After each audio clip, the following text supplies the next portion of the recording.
بسم اللہ الرحمن الرحیم۔ ناظرین، ہماری آج کی ویڈیو حضرت یوسف علیہ السلام کے بارے میں ہے۔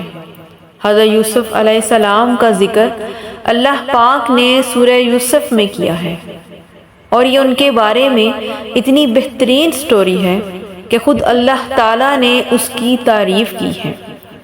وہ واقعہ کچھ یوں ہے کہ جب حضرت یوسف علیہ السلام چھوٹے سے ایک بچے تھے تو انہوں نے اپنے والد حضرت یعقوب علیہ السلام کو بتایا کہ بابا، میں نے اپنی خواب میں 11 ستاروں اور سورج اور چاند کو بھی دیکھا ہے کہ وہ سب مجھے سجدہ کر رہے ہیں۔ یہ خواب سنتے ہی حضرت یعقوب علیہ السلام نے کہا کہ بیٹا، اس خواب کے بارے میں تم اپنے بھائیوں کو مت بتانا، ایسا نہ ہو کہ وہ تمہارے ساتھ کوئی دھوکہ کرے، کیونکہ میں جانتا ہوں کہ شیطان انسان کا کھلا دشمن ہے۔ ادھر حضرت یعقوب علیہ السلام کو اچھے سے معلوم ہو گیا تھا کہ اللہ پاک نے حضرت یوسف کو نبوت کا درجہ عطا فرمانا ہے، اور وہ یہ بھی اچھی طرح سے جانتے تھے کہ ان کے دوسرے بیٹے یوسف علیہ السلام سے حسد کرتے تھے، اسی لیے انہوں نے اس خواب کو پوشیدہ رکھنے کو کہا۔ حضرت یوسف علیہ السلام کے 11 بھائی تھے۔ بنیامین ان کے سگے بھائی تھے کیونکہ وہ ایک ہی ماں سے پیدا ہوئے تھے، باقی 10 بھائی دوسری ماؤں میں سے تھے۔ حضرت یوسف علیہ السلام بہت چھوٹے تھے جب ان کی والدہ وفات پا گئی تھی، اسی لیے حضرت یعقوب علیہ السلام ان کا زیادہ خیال رکھتے تھے۔ یہ دیکھ کر باقی بڑے بھائی حضرت یوسف علیہ السلام سے جلتے تھے کہ بابا یوسف کو زیادہ پیار کرتے ہیں اور ہمیں نہیں کرتے۔ انہی تمام حالات کو دیکھتے ہوئے وہ تمام بھائی حسد اور جلن میں اتنے آگے بڑھ چکے تھے کہ انہوں نے اپنے چھوٹے بھائی یوسف علیہ السلام کو قتل کرنے کا منصوبہ بنایا۔ دوسرا منصوبہ ان کا یہ تھا کہ وہ یوسف کو کسی سنسان جگہ پر چھوڑ آئیں تاکہ وہ جنگلی جانوروں کی خوراک بن جائے اور ہمیں یوسف سے چھٹکارا بھی مل جائے۔ پھر بابا صرف ہمیں پیار کریں گے اور ہماری ہی فکر کریں گے۔ ان بھائیوں میں سے ایک بھائی جس کا نام لاوی تھا، اس نے کہا، یوسف کو قتل نہ کرو، اسے دور کسی کنویں میں ڈال دیتے ہیں تاکہ وہاں سے گزرتے ہوئے قافلے اس کو اپنے ساتھ لے جائیں۔ اس طرح سے ہماری بھی جان چھوٹ جائے گی اور ہم پر قتل کا الزام بھی نہیں لگے گا۔ سب بھائی اس منصوبے پر رضامند ہو گئے۔ اگلے دن سارے بھائی مل کر حضرت یعقوب علیہ السلام کے پاس گئے اور کہنے لگے کہ بابا، آپ ہماری بات پر یقین کریں، ہم یوسف کو باحفاظت اپنے ساتھ لے جائیں گے اور خیر خیریت واپس بھی لے آئیں گے۔ بابا، آپ ہم پر بھروسہ کریں، ہم اس کے بڑے بھائی ہیں، اسے کسی خطرے میں نہ ڈالیں گے۔ ہمیں اچھا لگے گا کہ وہ بھی ہمارے ساتھ کھیلے کودے اور خوب کھائے پیے۔ یہ سن کر حضرت یعقوب علیہ السلام نے فرمایا کہ اگر یوسف تم لوگوں کے ساتھ گیا تو میں پریشان رہوں گا، اور مجھے یہ بھی ڈر رہے گا کہ کہیں اسے کوئی بھیڑیا نہ کھا جائے۔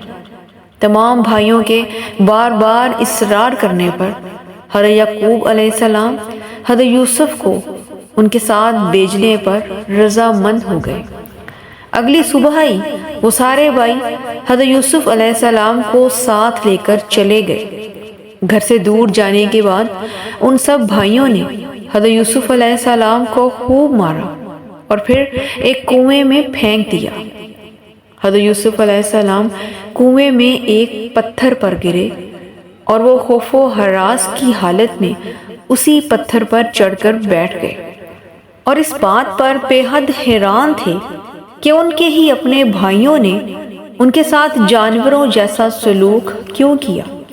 ابھی حضرت یوسف علیہ السلام یہ سب کچھ سوچ ہی رہے تھے کہ اللہ تبارک و تعالیٰ نے اس اندھیرے کنویں میں حضرت یوسف علیہ السلام پر پہلی وحی نازل کی اور انہیں دلاسا دیا کہ وہ بہت جلد اس کنویں سے باہر نکل جائیں گے۔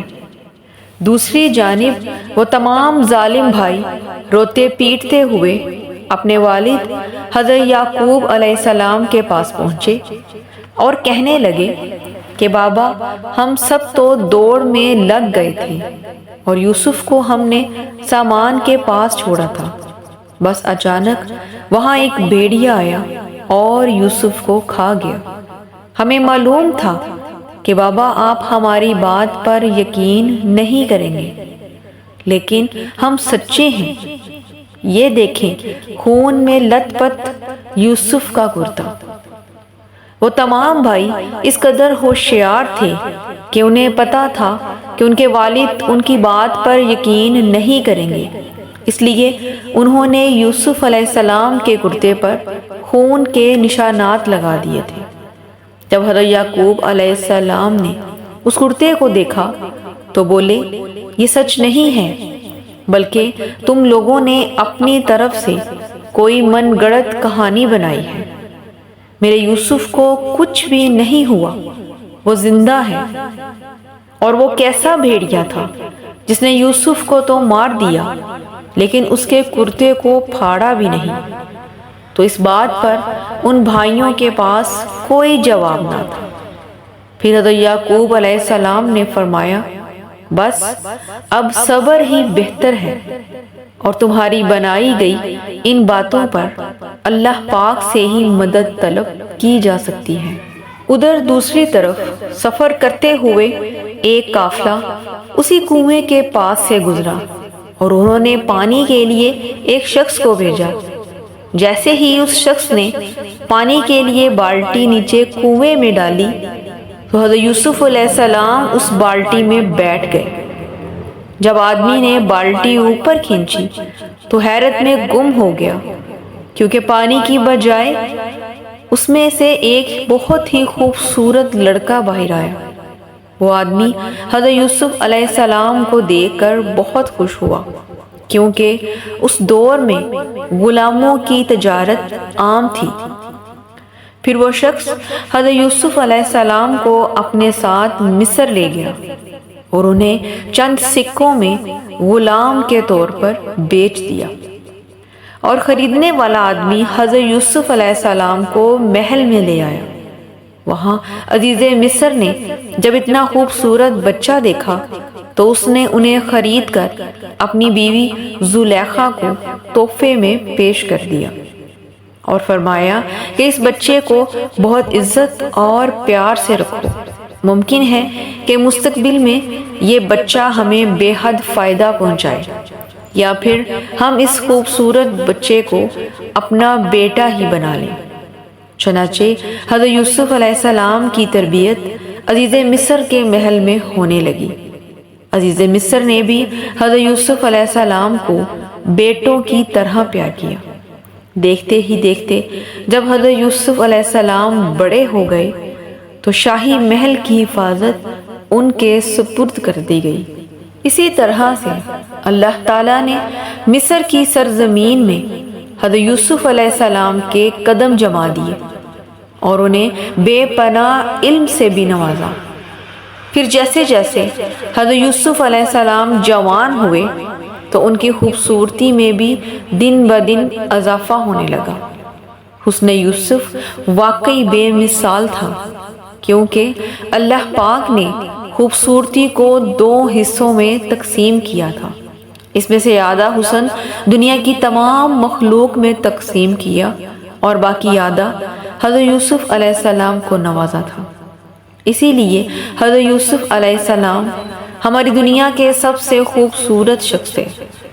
حضرت یوسف علیہ السلام کے اسی حسن کو دیکھ کر عزیز مصر کی بیوی زلیخا آپ کے عشق میں گرفتار ہو گئی اور اس نے حضرت یوسف علیہ السلام کے ساتھ بدکاری کا ارادہ کیا۔ عزیز مصر کی بیوی نے حضرت یوسف علیہ السلام کو اپنے جال میں پھنسانے کے لیے کیا منصوبہ بنایا، اس کی تفصیل ہماری اگلی ویڈیو میں بیان کی جائے گی۔ امید کرتی ہوں آپ کو ہماری آج کی ویڈیو پسند آئی ہوگی۔ ویڈیو پسند آئے تو صدقہ جاریہ سمجھ کر شیئر ضرور کیا کریں۔ انشاءاللہ دوبارہ ملیں گے ایک نئی اسلامی معلوماتی اور تاریخی ویڈیو کے ساتھ۔ شکریہ۔